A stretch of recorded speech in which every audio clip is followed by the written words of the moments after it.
Yes ma'am. तो हमें life में ना दो तरह के लोगों से हमेशा सीखना चाहिए। एक वो लोग जो लाइफ में सफल हैं, दूसरे वो लोग जो लाइफ में असफल हैं। ठीक है। तो हम हमेशा हमें इन्हीं दो लोगों के पे फोकस करना चाहिए। जो बीच वाले लोग होते हैं ना, उस पर फोकस नहीं होना है, क्योंकि लाइफ में जो सफल हुए उसके बहुत वो कारण होते हैं। उस कारण को फॉलो करके हम भी सफल हो सकते हैं, और जो असफल हुए उनके भी कुछ कारण होते हैं। तो उन असफल होने वालों के कारण को देखते हुए हम उनसे बच सकते हैं। तो एक ये कहानी एक महात्मा जी की है। तो एक महात्मा जी थे, और बहुत अच्छे महात्मा जी थे। एक बार उनके शिष्य ने उनके महात्मा जी से पूछा कि आप बताइए बाबा कि आपके कितने गुरु हुए, आपने किन किन से शिक्षा ली।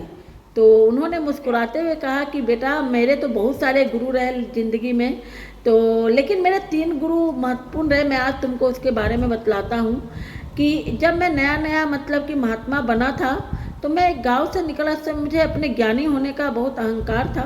मैं निकल रहा था तो एक छोटा बच्चा हाथ में मोमबत्ती लेके मंदिर की तरफ जा रहा था। तो मैंने सोचा चलो आज इसी से मतलब अपने ज्ञान की बात करते हैं। तो मैंने उस बच्चे को रोका, बोला कि बच्चे आप ये बतला, आप जब घर से निकले होगे तब तो मोमबत्ती बुझी होगी, और आपने उसको किसी चीज़ से मतलब कि जलाया। बल्कि हाँ हाँ एकदम आपने सही कहा बाबा जी। तो बोले कि तो आप ये बतलाओ कि प्रकाश आया कहाँ से। तो उस बच्चे ने क्या किया, उस बच्चे ने उस मोमबत्ती को फूंक मार दी, उसको बुझा दिया।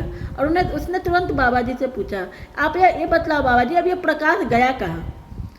तो महात्मा जी शक पका गए, और उन्होंने बोला कि मुझे उस दिन समझ में आया कि कभी भी अपने ज्ञानी होने का अहंकार हमें नहीं करना चाहिए, है ना। कहीं आज उस बच्चे ने मुझे अपने ही क्वेश्चन से मुझे हरा दिया। ठीक है। तो मैंने इस बात की उस दिन से गांठ बांध ली कि ज्ञानी होने का अहंकार कभी नहीं करना चाहिए। इसी तरह कुछ टाइम बीत गया। एक दिन दोपहर का टाइम था, मैं एक पोखर की तरफ के बगल से गुजर रहा था। तो मैंने देखा एक कुत्ता पोखर में पानी पीने के लिए गया है। ठीक है। लेकिन वो मतलब जैसे ही पानी पीने के लिए झुकता था तो उसे अपनी परछाई नज़र आती थी, और वो डर जाता था कि दूसरा कुत्ता है, ये भौंक के मेरे ऊपर आ जाएगा, तो वो पीछे हट जाता था। तो मैं वहाँ खड़ा हो गया। मैं देखने लगा कि आखिर ये करता क्या है। तो 10-15 बार तो पीछे हटा आगे गया, पीछे हटा आगे गया, लेकिन फिर उसने हिम्मत करके पीछे गया और जोर से जाके उसमें छलांग लगा दी। वो बहुत प्यासा था, उसने आराम से पानी पिया और खूब मस्ती से बाहर निकलकर झूमते हुए चला गया। उस दिन मैंने सीखा कि हमें अगर किसी चीज़ से डर लग रहा है, हमें अगर किसी चीज़ से डर लग रहा है, तो डर हमें तब तक लगता है जब तक हम हिम्मत करके उसमें कूद नहीं जाते, है ना। हमें डर तब तक लगता है जब तक हम हिम्मत करके उसका सामना नहीं कर लेते। अगर हम सामना करने पे उतर आए तो वो डर भाग जाता है, और उस डर के बाद डर कुछ नहीं होता है, ये हमारे अंदर की कल्पना है। डर कुछ नहीं होता, उस डर के बाद हमारी जीत होती है। और इस लाइफ के इस चैप्टर से मुझे ये बहुत बड़ा सबक मिला। तो ये मेरा दूसरा गुरु हुआ। तीसरा, मैं ऐसे ही भ्रमण करता रहता था। एक बार भ्रमण करते करते मुझे बहुत रात हो गया, मैं एक गांव में पहुंचा, और रात्रि ज़्यादा हो गई थी, थक भी गया था। आराम करने के लिए कोई मंदिर खोज रहा था, लेकिन मुझे कोई मंदिर नज़र नहीं आ रहा था। तो मुझे रास्ते में एक कारीगर नज़र आया जो दीवार तोड़ रहा था। तो मैं उसके पास गया और मैंने कहा कि कारीगर आप बतलाओ कि यहाँ पे मंदिर कहाँ है। तो वो हंसने लगा, बोला कि मैं कारीगर वारीगर नहीं हूँ, मैं चोर हूँ, मैं चोरी करने के लिए दीवार तोड़ रहा हूँ। बोला अच्छा ठीक है, तुम जो भी हो उससे मुझे क्या मतलब, मुझे बताओ कि मैं बहुत थक गया, बहुत दूर से चल कर आ रहा हूँ।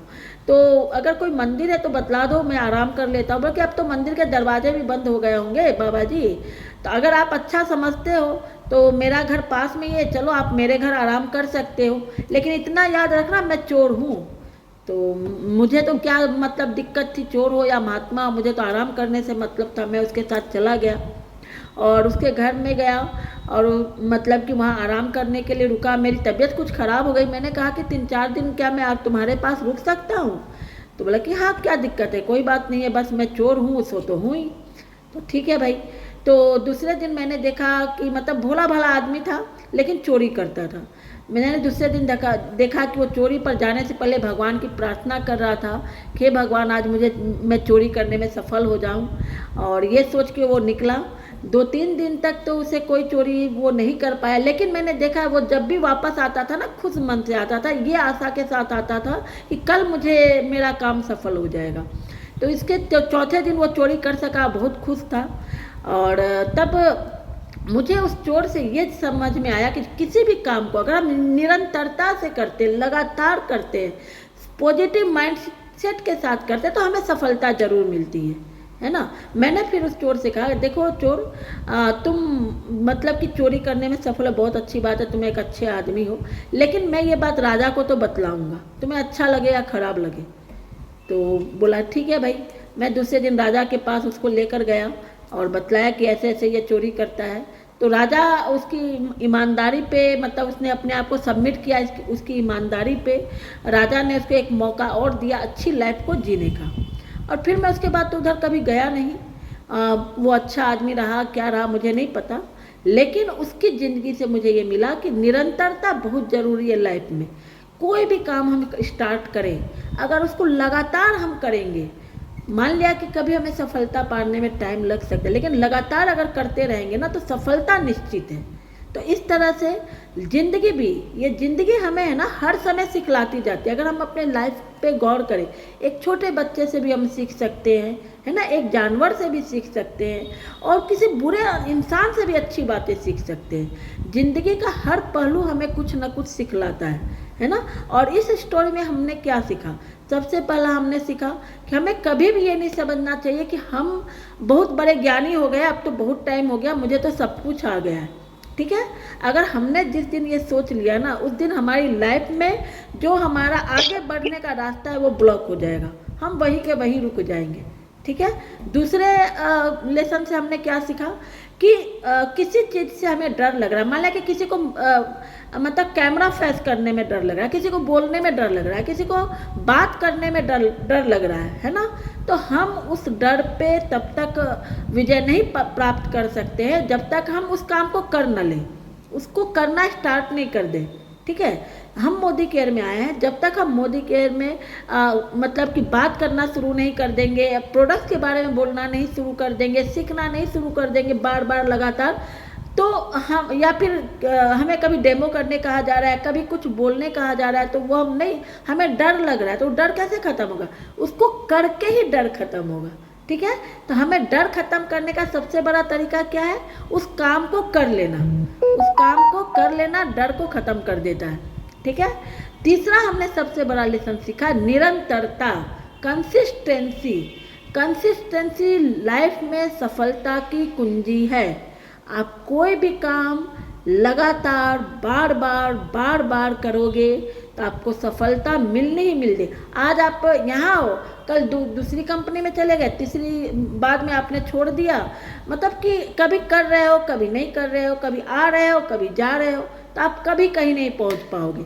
लेकिन वही काम को आप लगातार कर लोगे, बार बार लगातार करते रहोगे, तो वो भगवान भी देखता है कि ये टिकी हुई है, इसने कभी इसके लिए मतलब जिस जहाँ पे है उसमें लगातार करिए। मान ले थोड़ा कम कभी हो रहा, कभी ज़्यादा हो, लेकिन कभी भी इसने छोड़ा नहीं, तो वो भी उसका इनाम जरूर देता है, क्योंकि वो हमारे माता पिता हैं, और माता पिता कभी अपने बच्चों का हक नहीं मारते हैं। तो हमें लाइफ में हमेशा सीखने के मोड में रहना चाहिए, निरंतरता हमें अपने काम में रखनी चाहिए, अपने डर पे विजय प्राप्त कर लेंगे तो हम जरूर सफल हो जाएंगे। ये कहानी बहुत ही हार्ट टचिंग है, आपको अच्छी लगी तो बहुत मतलब कि मुझे आशा है कि आप लोगों को इससे बहुत कुछ सीखने को